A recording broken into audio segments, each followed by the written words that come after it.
I want this guy to leak the Discord logs. I want to know who else was involved. I want him to, if he's going down, I want him to take everybody else with him. This trial's gonna go crazy. Yeah.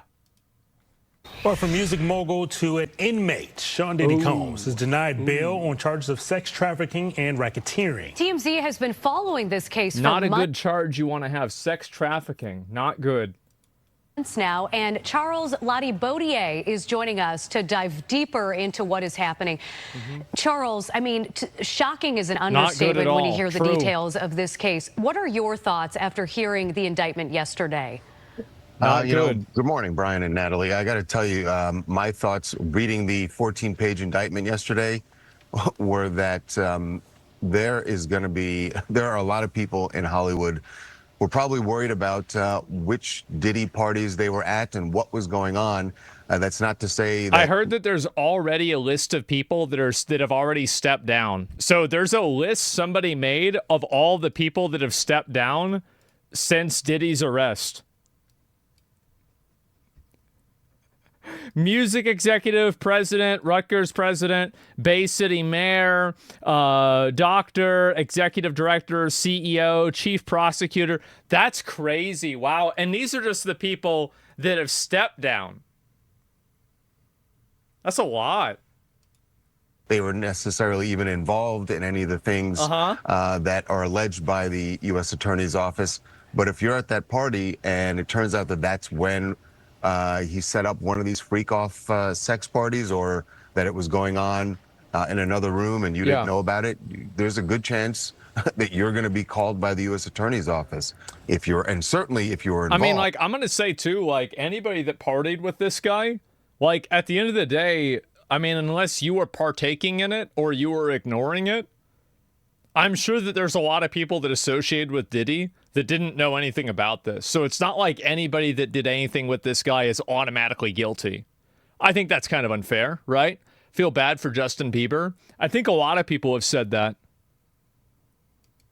You would get a call because they're going to want to know everything you want to know and may even want you to be a witness. I just think, you know, we're just starting to scratch the surface of what this case, this case is going to touch and involve.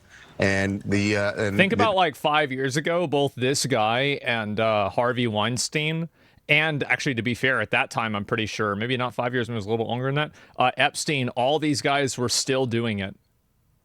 Isn't it crazy to think that, like, this went on, like, completely unapologetically for so many years? That's nuts, right? The feds have said that this remains an open investigation. And this is also, like, how many people that we know about so far. I'm sure this is going to be the last one, right, guys?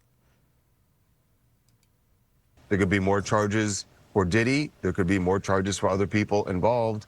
And usually the way this works is once they find out other people are involved or were witnesses, they bring them in and they sort of lean on them. And it's sort of like, you're going to cooperate with us, or there's a possibility that you could face charges. So this is going to be a slow developing case here because we're just getting started. I don't see how this trial begins anytime before next year. There are a lot of wild allegations in those documents that came out yesterday, including 1,000 bottles of baby oil. What surprised you the most about what you read yesterday? What the fuck? Yeah, I mean, that one, Brian, was was definitely an alarm. Bro, like, who does that? I tell you who does that. A freak. That's who does it. Graph of the indictment when you read that when they raided, I believe it was the Miami home where they found 1,000 bottles of, and they said that these were items that were used at the freak-offs. There were also large amounts of drugs. They said cocaine, ketamine, Molly, GHB, the rape drug.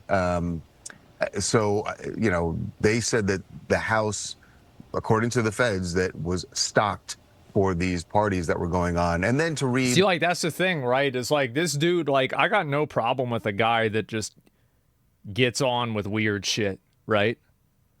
Like, you want to get on with weird shit, go ahead, right? That's fine. Like, that's what you do in your private life. That's got nothing to do. But, like, yeah, some of this shit, like, really, you know, again, it's all about consent, right? For everybody except him, apparently.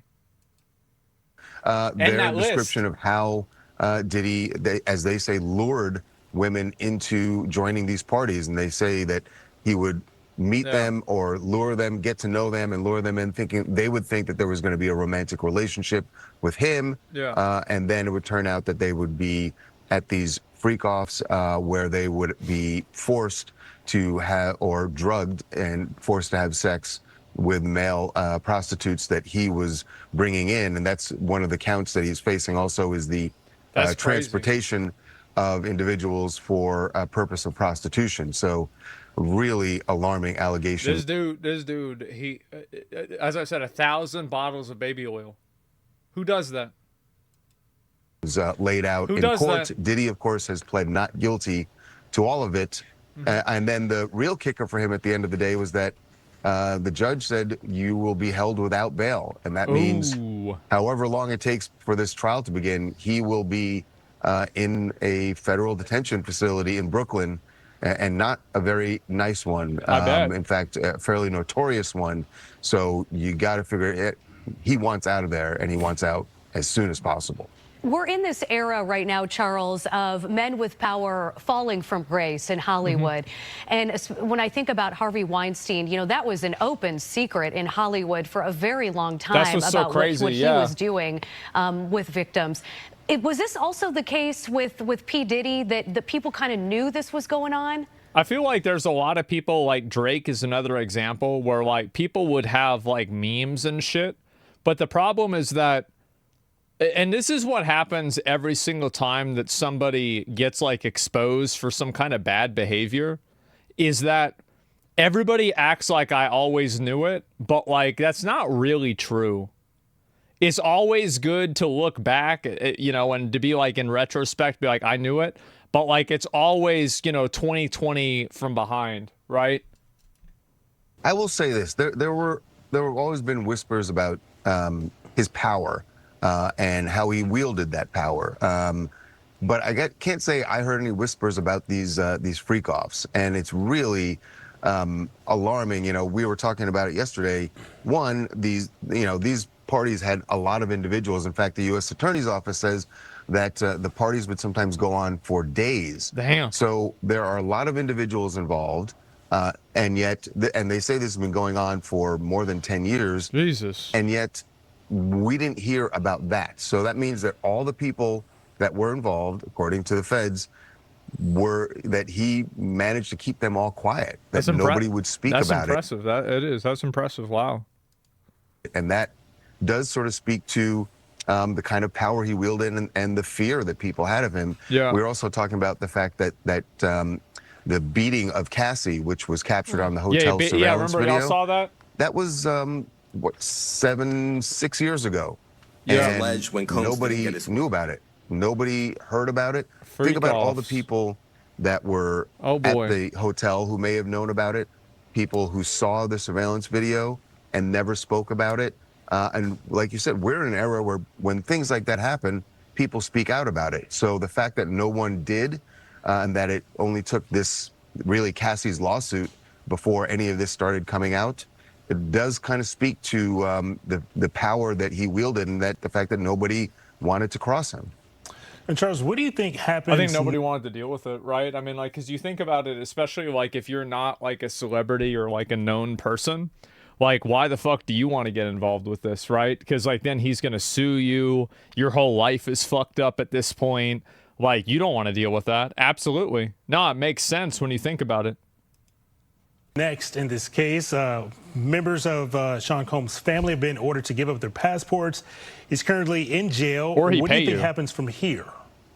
Well, his attorneys, the first thing that's going to happen is today, his attorneys are going back into court. They have appealed the bail ruling. And like I said, I'm sure he wants out, and that's their first job right now is to get him out. They've offered a $50 million package for bail.